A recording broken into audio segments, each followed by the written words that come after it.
Nuestros clientes cambian sus gustos y nuestros competidores innovan constantemente, por lo que debemos de manejar estas empresas más como un startup o una empresa nueva que una corporación. Esto significa utilizar la innovación continua para mantenernos relevantes ante nuestros consumidores y el mercado. En este episodio conoceremos el método Lean Startup de Eric Rines, que nos enseñará su proceso de cómo crear, medir y aprender rápidamente, que es la mejor forma para innovar nuestros productos y servicios de forma permanente. Espero que les sea de mucho valor.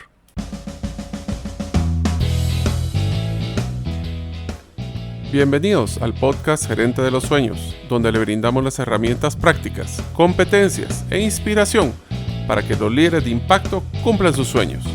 Soy su anfitrión, Mario López Alguero, y mi deseo es que vivas la vida con pasión, resiliencia y templanza. Bienvenidos.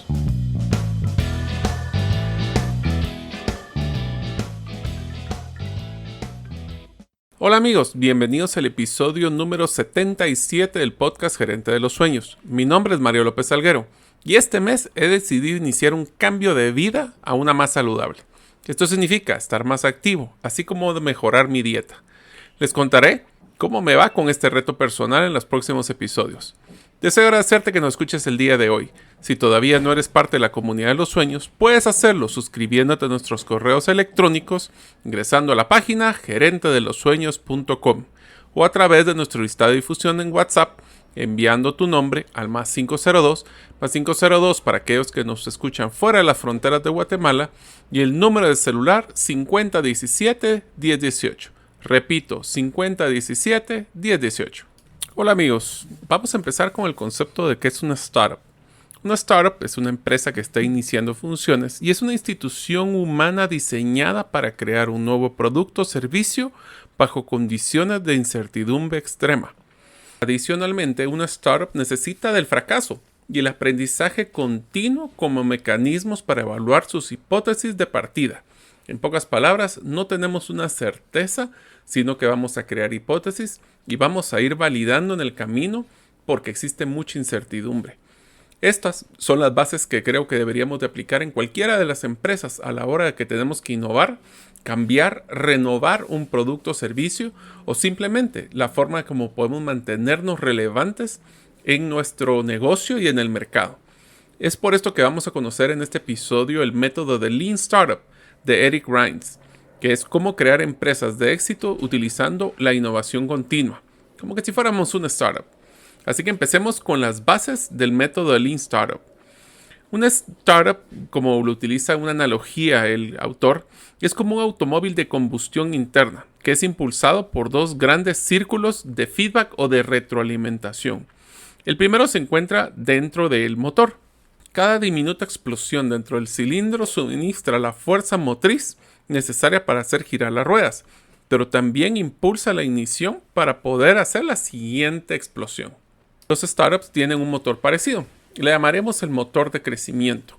Cada nueva versión de un producto, cada nueva característica y cada nuevo programa de marketing es un intento de mejorar este motor de crecimiento, pero no todos los cambios acabarán siendo mejoras.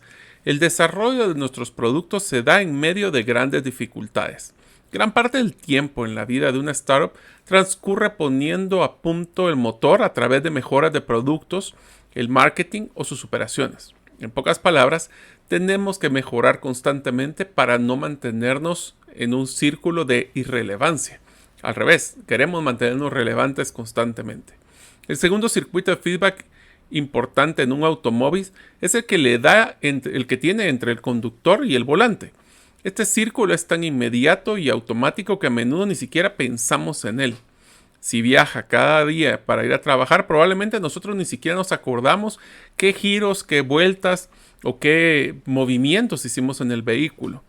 Si viajamos, en cambio, en un cohete, tenemos que leer muy bien las instrucciones, porque son muy precisas, sobre todo de cómo manejar la propulsión, cómo poder disparar cada área o inclusive cómo cambiar de dirección. El mínimo error en este movimiento o en este momento en el lanzamiento podría conducir a resultados catastróficos.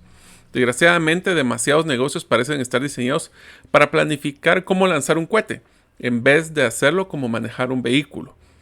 prescriben los pasos como dato a dato y los procesos se vuelven realmente burocráticos, y lo que queremos nosotros es que sean guías para poder tener ese nivel de manejo de una forma autónoma. En la mayoría de las herramientas del management tradicional no están diseñadas para prosperar en un duro suelo de incertidumbre extrema, como pasó ahora después de la pandemia, en donde están usualmente creciendo estas startups. El futuro es impredecible. Los consumidores disponen de una creciente gama de alternativas y el ritmo de cambio se acelera constantemente. Aún así, la mayoría de las startups ya están en unos garages o en sus propios lugares donde van a surgir como empresas consolidadas.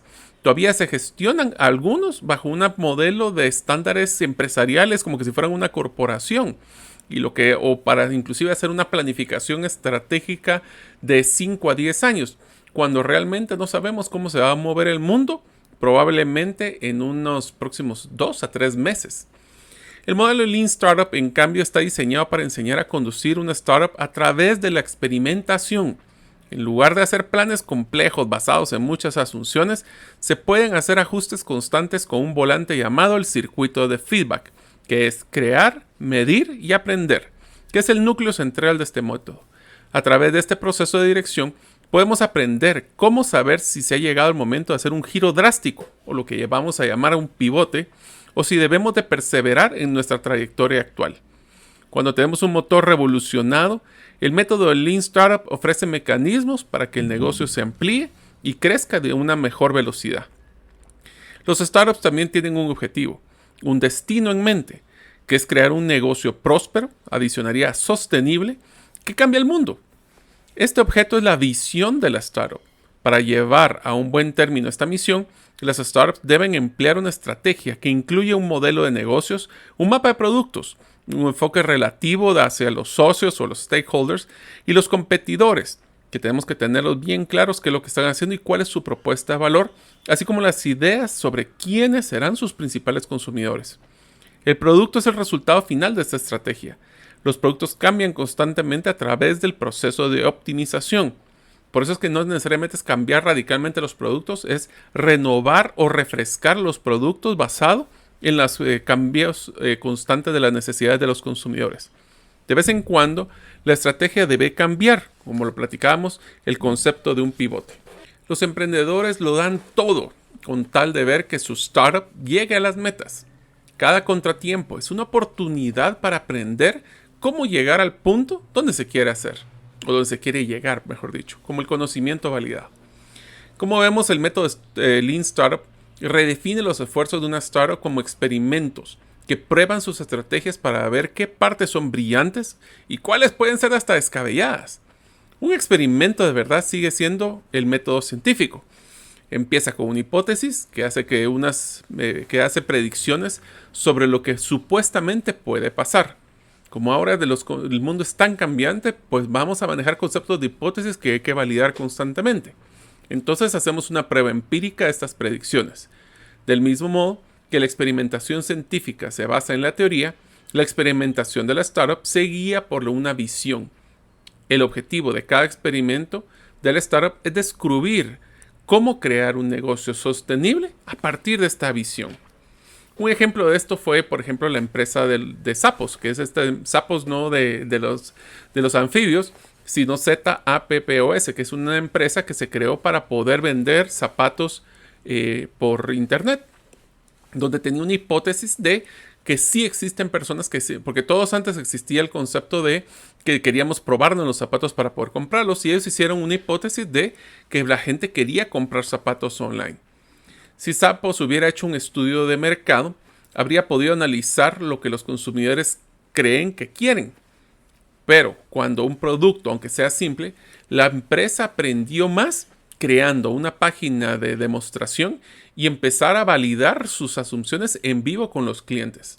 En pocas palabras, hubiera hecho un estudio de mercado, posiblemente les hubiera costado mucho dinero, les hubiera dado los conceptos de los consumidores actuales, pero ellos lo que quisieron fue crear una nueva necesidad para un nuevo consumidor. El aprendizaje es la unidad esencial para medir el progreso de estas startups.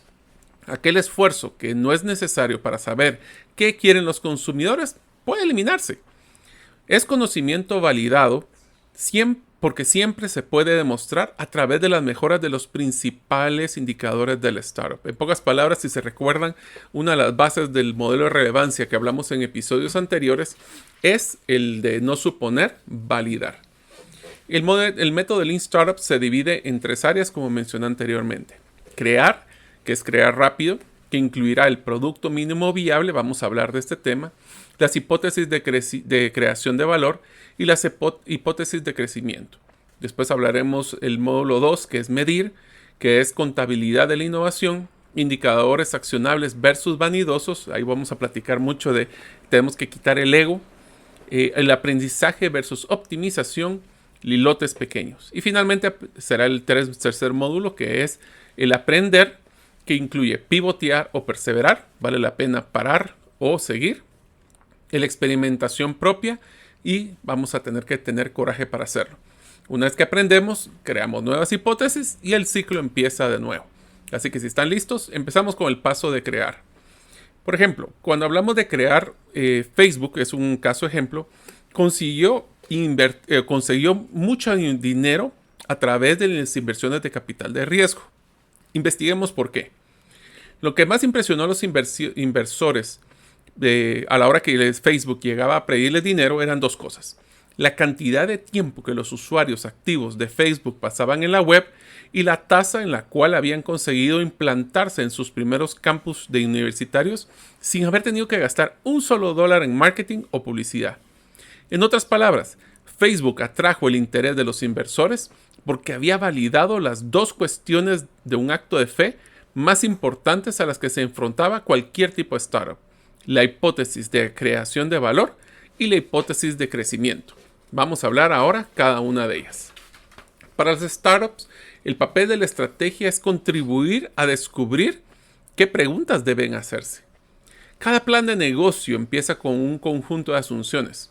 Trazar una estrategia que asume que estas asunciones y prosigue para mostrar cómo alcanzar la visión de la empresa. Como no se ha demostrado que las asunciones son ciertas, porque por eso se llaman asunciones, a menudo son erróneas. Y el objetivo de los primeros esfuerzos de la startup debería ser probarlas lo más rápido posible. Sin embargo, en las primeras etapas de una startup, no hay suficientes datos como para hacer una conjetura sólida sobre cómo debe de ser este modelo. Los primeros planes estratégicos probablemente son más como corazonadas, intuiciones, por ahí creo que va la cosa. Y esto pues es algo bueno. Para traducir estos instintos en datos, los emprendedores deben salir del edificio. No podemos administrar una startup estando enfrente de una computadora, por más que uno investigue en Google. Para ello debe poner en marcha lo que llamaremos un producto mínimo viable, con el objeto de confirmar que sus preguntas de acto de fe, como por ejemplo si mi producto le interesa a la gente o podré ganar dinero con ello, van a estar basados en la realidad. Como comentario les quiero decir que esto del Minimum Viable Product o el producto mínimo viable es una forma muy interesante cuando queremos hacer un lanzamiento de un nuevo producto. ¿Por qué? Porque a veces queremos que esté perfecto y a veces la perfección va en contra de lo práctico. Y es por esto que nosotros tenemos que buscar cuál es lo mínimo que un cliente estaría dispuesto a pagar por este producto, lanzarlo, validarlo y evaluar qué son esas percepciones de valor que tienen. Si hay un tema de este episodio que les recomiendo es este concepto del producto mínimo viable. El objetivo de este primer contacto con los consumidores a través del producto mínimo viable no es obtener respuestas definitivas. En lugar de eso, lo que se pretende es aclarar a un nivel básico y hasta un poco burdo si entendemos a nuestro cliente potencial y los problemas que él tiene. Con este entendimiento podemos crear un consumidor arquetipo. Este es básicamente un concepto de definir la personalidad del consumidor y las características de estos consumidores. Se puede hacer en un breve documento que busque humanizar al consumidor objetivo propuesto. Entre más enfocado esté en los nichos, está mejor enfocado a las riquezas. De las riquezas está en los nichos, dice Pat Flynn, que es otro autor de otro libro. Este arquetipo es una guía esencial para el desarrollo del producto y asegura que la priorización de las decisiones que todos los equipos de desarrollo de producto tienen que hacer diariamente está en concordancia con el cliente. el cliente en el centro de la toma de decisiones y va a estar enfocado en todo lo que la empresa quiere intentar hacer. Cuando los emprendedores llevan a cabo investigaciones de mercado y hablan con los consumidores, hay dos peligros siempre presentes. Los seguidores de la escuela de simplemente hazlo están impacientes por empezar y no quieren perder tiempo analizando su estrategia. Prefieren empezar a crear inmediatamente y a menudo después de algunas conversaciones superficiales con los consumidores. Desgraciadamente, como los consumidores no saben qué quieren realmente, para estos emprendedores es fácil engañarse a sí mismos diciendo que están siguiendo el camino correcto. Otros emprendedores pueden ser víctimas de la parálisis análisis, refinando constantemente sus planes, en este caso hablando con los consumidores, leyendo informes, desarrollando estrategias teóricas que también posiblemente son inútiles. Y generalmente el problema con la mayoría de los planes de los emprendedores no es que no sigan principios estratégicos sólidos, sino que los han hecho en los que están basándose, o los hechos en que se están basando son erróneos. Desgraciadamente, la mayoría de estos errores no se pueden detectar en una pizarra porque depende de las sutiles interacciones entre el consumidor y los productos. Si demasiados análisis es peligroso, pero ninguno puede llevar al fracaso, ¿cómo saben los emprendedores cuándo dejar de analizar y empezar a crear? Y la respuesta está en el producto mínimo viable. Esto me recuerda cuando mi papá le conté que quería pedirle la mano de casamiento a mi novia, la que ahora es mi esposa. Y él me dijo, mijo, cuando tú quieras tomar esta decisión, te quiero recomendar dos cosas. Uno, tienes que ser sumamente responsable, ya que vas a tener responsabilidades, vas a crear una familia, vas a tener que tener ciertas, no problemas, pero vas a tener demandas de finanzas porque van a haber gastos. Pero lo segundo es que también tienes que ser altamente irresponsable. Porque si quieres juntar todo lo que necesitan en una familia, nunca te vas a casar. Así que algo así va a ir el proceso de análisis del producto mínimo viable. Antes de continuar con nuestro episodio, deseo adelantarte una gran noticia. Próximamente les vamos a compartir el lanzamiento de nuestro primer libro, que hemos sido coautor con César Tánchez, mi socio, que se llama Las 10 razones para invertir en criptomonedas y 5 para no hacerlo. Espero poder brindarle la noticia de lanzamiento próximamente, así que síganos en nuestras redes o sea parte de la comunidad de los sueños. Ahora continuamos con nuestro episodio. La lógica detrás del concepto del producto mínimo viable se basa en concepto de actos de fe. Y es que un producto mínimo viable ayuda a los emprendedores a empezar con el proceso de aprendizaje lo más rápido posible. No es necesariamente el producto más pequeño que se puede imaginar. Es la forma más rápida de entrar en el círculo de feedback o retroalimentación, de crear, medir, aprender con el mínimo esfuerzo necesario. Al contrario, lo que con el tradicional desarrollo de productos que normalmente requiere un periodo de incubación, R&D, un montón de reflexión y alcanzar posiblemente el perfecto producto, el objetivo del producto mínimo viable es el proceso de aprendizaje de entrada y no necesariamente acabarlo. A diferencia de un prototipo tradicional o una prueba de concepto, un producto mínimo viable no solo está diseñado para responder las cuestiones técnicas y de diseño, ya que su objetivo es probar la hipótesis fundamental del negocio. Uno de los aspectos más irritantes del producto mínimo viable es el reto que supone para las nociones tradicionales de calidad, aquí es donde el concepto de calidad total puede entrar en conflicto. Los mejores profesionales y artistas aspiran a crear productos de calidad. Es un tema, muchos parece como que fuera un artista, es un tema de honor. Pero estas discusiones sobre la calidad presuponen que la empresa ya sabe los atributos del producto, que son los que el cliente percibirá como que valen la pena. Y en una de las startups, esta asunción es arriesgada de sostener. A menudo no sabemos con seguridad, o puede ser que el consumidor cambie constantemente, ni siquiera saben lo que el consumidor quiere. A veces ni siquiera el consumidor sabe lo que quiere. El producto mínimo viable a veces parece ser tal vez de baja calidad para los consumidores. Esto por eso yo le digo, hay un concepto que me encanta que dice, nuestros productos tienen que ser eternamente beta. ¿Qué quiere decir? Nunca están terminados y siempre tienen que estar mejorándose. Si es así, deberíamos de usar esto como una oportunidad para aprender cuáles son los atributos que en el momento está valorando los consumidores. La mayoría de los emprendedores y equipos de desarrollo de productos sobreestiman la cantidad de elementos que requiere un producto mínimo viable. Por esto, esta es una de las mejores recomendaciones del libro. Cuando en dude, simplifique. A veces por meter mucho, metemos poco de lo que realmente el cliente valora. Un resultado común del producto mínimo viable es la invalidación del modelo de crecimiento propuesto por la empresa, dejando claro que se necesita otro enfoque. Esto puede pasar inclusive si el producto mínimo viable es rentable para la empresa. Rentable no significa escalable.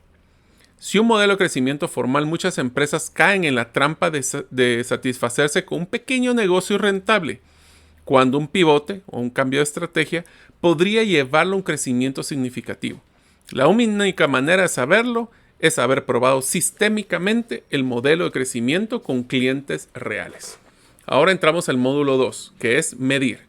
En una empresa tradicional, un directivo que promete que entregará un resultado y no lo hace, se encuentra en graves problemas. Solo hay dos explicaciones posibles: un error en la ejecución o en la planificación. Y ambos son inexcusables. Pero los directivos que manejan una startup se enfrentan a un problema todavía más difícil. Si los planes y las proyecciones que hacen están llenos de incertidumbre, ¿cómo se puede reivindicar el éxito cuando se ha fracasado al intentar alcanzar los resultados que se habían prometido? Dicho de otra manera, ¿cómo puede saber el director financiero o el capitalista de riesgo que hemos fracasado porque hemos aprendido algo crucial y no porque estamos haciéndonos el tonto o íbamos totalmente descarrilados? La solución a este problema reside en el centro del modelo del método de Lean Startup. Necesitamos un enfoque disciplinado y sistemático para saber si estamos progresando y descubrir si estamos obteniendo aprendizaje válido o validado. Este sistema es la contabilidad de la innovación, una alternativa de la contabilidad tradicional. Desgraciadamente, la contabilidad estándar, INIF y todos estos modelos no sirven para evaluar a veces a los emprendedores. Los startups son demasiado imprevisibles para que los previsores financieros y los hitos contables sean precisos. La contabilidad de la innovación funciona en tres etapas. La primera consiste en usar un producto mínimo viable para recopilar los datos reales sobre en qué punto se encuentra la empresa en el momento actual. Sin una imagen clara de la situación actual, sin importar a lo lejos que se está del objetivo, no se puede empezar a evaluar el progreso hacia el objetivo. En segundo lugar, las startups deben intentar poner en punto el motor de crecimiento para ir desde el punto de partida hasta el ideal. Esto puede requerir muchos intentos. Cuando la startup haya hecho todos los pequeños cambios y las optimizaciones del producto para moverse desde el punto de partida hacia el ideal, la empresa ha llegado a un punto de decisión. Y este es el tercer paso: pivotear o perseverar. Hablemos del punto de partida. Con un producto mínimo viable, permite a la startup obtener datos reales sobre el punto de partida de su modelo de crecimiento, tasa de conversión, tasa de suscripción y prueba, el valor medio que aporta un cliente en las arcas de la empresa, etc. Esto es valioso como base para el aprendizaje sobre los consumidores y sus reacciones al producto, incluso aunque empiece con las noticias extremadamente malas. El segundo punto es poner el motor a punto o afinar el motor, se llama tradicionalmente. Cuando se ha establecido un punto de salida, la startup puede trabajar para alcanzar el segundo hito de aprendizaje, que es afinar el motor. Cada iniciativa de desarrollo o de producto o de marketing de cualquier otra actividad que lleva a cabo una startup debería tener un objetivo de mejorar uno de los factores claves del modelo de crecimiento. Por ejemplo, una empresa puede dedicar su tiempo a mejorar el diseño de su página web para que sea más fácil de usar por parte de los consumidores. Esto supone que la tasa de utilización de la web es un factor clave del crecimiento y que su punto de partida es inferior al que la empresa le gustaría. Para demostrar el aprendizaje validado, los cambios en el diseño deberían de mejorar dicha tasa de utilización. Si no lo hace, el nuevo diseño debería juzgarse como un fracaso. El tercero, pivotear o perseverar. Con el tiempo, un equipo está aprendiendo cuál es el camino hacia un negocio sostenible y verá que las cifras de su modelo aumentan desde los niveles horribles del punto de partida establecido por el producto mínimo viable y convergen hacia algo similar al ideal del plan de negocio. Una startup que fracasa en este aspecto verá que el ideal se aleja cada día más Y cuando esto se hace bien, ni siquiera el campo de distorsión de la realidad más poderoso será capaz de cubrir este hecho. Si no se cambian los factores claves de crecimiento del modelo de negocio, no se va a progresar. Es un signo de que estamos llegando al punto de pivotear. La importancia de utilizar los indicadores adecuados, por muy bien que estén planificados los experimentos que pongan a prueba la hipótesis de valor y crecimiento de la startup, si no se utilizan los indicadores correctos, en pocas palabras, si no medimos lo que vale la pena, para evaluar las conclusiones de dichos experimentos, será un desperdicio de tiempo. Hay que diferenciar entre los indicadores vanidosos y los accionables. Y aquí voy a usar un ejemplo de las páginas web. Cuando muchas personas hablan de likes en las redes sociales o de engagement en las páginas web, son indicadores vanidosos en su mayoría. ¿Por qué?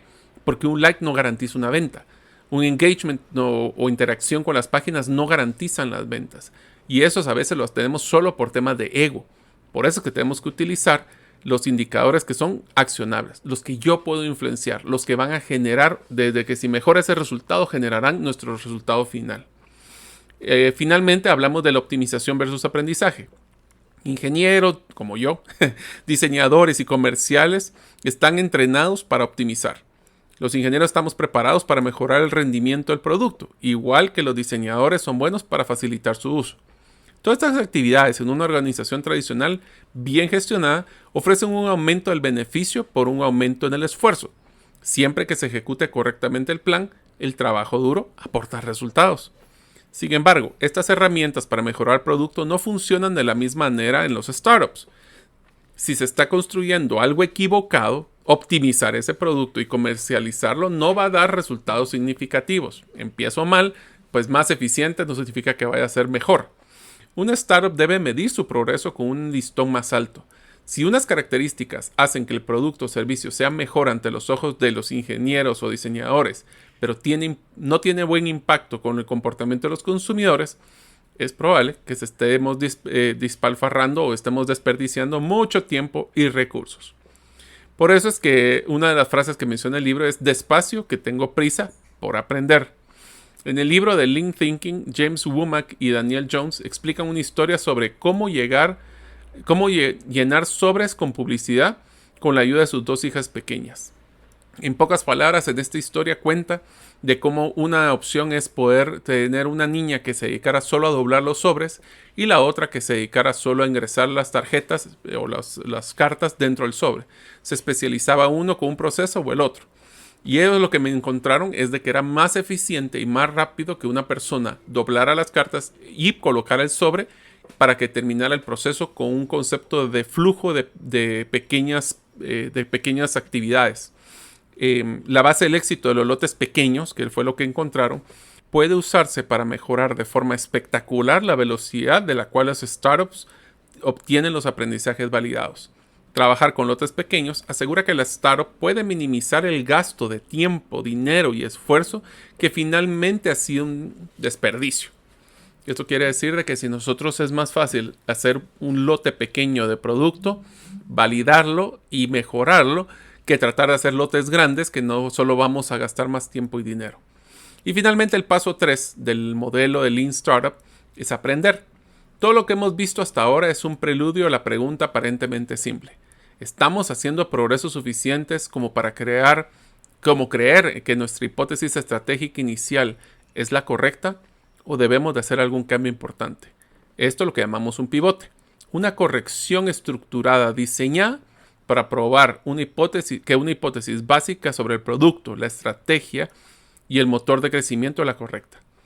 No hay mayor destrucción del potencial creativo que la decisión errónea de perseverar, de, como dicen en algunos casos, ser muy necios y aunque veamos los indicadores que no están dando resultados, es el miedo de todo el esfuerzo que ya hemos realizado versus lo que debería o el potencial de lo que podría ser. Las empresas que no pueden pivotear hacia una nueva dirección a partir del feedback recibido del mercado se pueden quedar atascados en la tierra de los muertos vivientes, sin crecer lo suficiente para morir, pero siguen consumiendo recursos y el compromiso de los empleados y accionistas, pero sin avanzar. La productividad de la startup no consiste en automatizar más aparatos o elementos, consiste en alinear los esfuerzos con un negocio y producto que funcionen para crear valor y dirigir el crecimiento. En otras palabras, los pivotes exitosos nos sitúan en una senda que nos permite desarrollar un negocio sostenible. Pero existen varios tipos de pivotes. Los vamos a mencionar rápidamente. El primero es un pivote de acercamiento, lo que llaman un zoom in. En este caso, lo que antes se consideraba como una característica del producto puede volverse el producto. Otro puede ser un zoom out o pivote de alejamiento. Es una asociación inversa. A veces la única característica es insuficiente para sostener un producto. En este tipo de pivote, lo que se considera es que el producto entero se convierte en una simple característica para un producto mayor. Un ejemplo es que Amazon pasó de vender únicamente libros a comercializar todo tipo de productos en la web. El pivote de segmento al consumidor. En este pivote, la empresa se da cuenta de que el producto que está creando resuelve un problema real para los consumidores reales, pero que estos no son el tipo de consumidor que inicialmente había planeado atender. Un pivote de necesidades del consumidor. Como resultado de alcanzar un conocimiento del consumidor extremadamente bueno, a veces está claro que el problema que se intenta solucionar no es demasiado importante para el cliente. Sin embargo, debido a que esta gran intimidad con el consumidor, descubrimos que existen otros problemas que son importantes y que nuestro equipo puede solucionar. En muchos de estos casos, estos problemas relacionados pueden requerir algo más que un reposicionamiento del producto existente. En otros puede demandar un producto totalmente nuevo. De nuevo, redundantemente, ¿verdad? Es un caso en el que la hipótesis del producto se confirma parcialmente. El consumidor objetivo tiene un problema que vale la pena solucionar, simplemente que el que no se había anticipado anteriormente. El pivote de arquitectura de negocio. Las empresas suelen seguir una de estas dos arquitecturas de negocio mayoritarias: alto margen y bajo volumen, o bajo margen y alto volumen. En el primero habitualmente se asocia con los negocios de venta de empresa en empresa, usualmente llamados el B2B. Y el segundo es el de productos a consumidor, o llamado B2C. En un pivote de arquitectura de negocios, algunas empresas abandonan la estrategia de alto margen y bajo volumen, pasándose al mercado de las masas. Otros, originalmente diseñados para las masas, se transforman y pasa a ser un modelo que requiere ciclos de venta largos y costosos. El pivote de captura de valor. Hay muchas formas de capturar el valor que crea una empresa. Estos métodos suelen denominarse monetización o modelos de ingresos. A menudo los cambios en la forma de capturar el valor por parte de la empresa pueden tener consecuencias de gran alcance para el resto del negocio, el producto y las estrategias de mercadeo. El pivote de motor de crecimiento. Hay tres motores de crecimiento que propulsan una startup: el crecimiento viral, el crecimiento pegajoso y el crecimiento remunerado. En este tipo de pivote, una empresa cambia su estrategia de crecimiento para buscar un crecimiento más rápido y más rentable. Habitualmente, pero no siempre, el cambio de motor de crecimiento también requiere en la forma de cómo capturamos el valor. Pivote de canal. En la terminología de ventas habituales, el mecanismo a través del cual una empresa entrega sus productos a los consumidores se llama el canal de ventas o canal de distribución. Por ejemplo, los bienes de consumo envasados se venden en una tienda de comestibles y los automóviles en general se venden por los concesionarios, menos Tesla.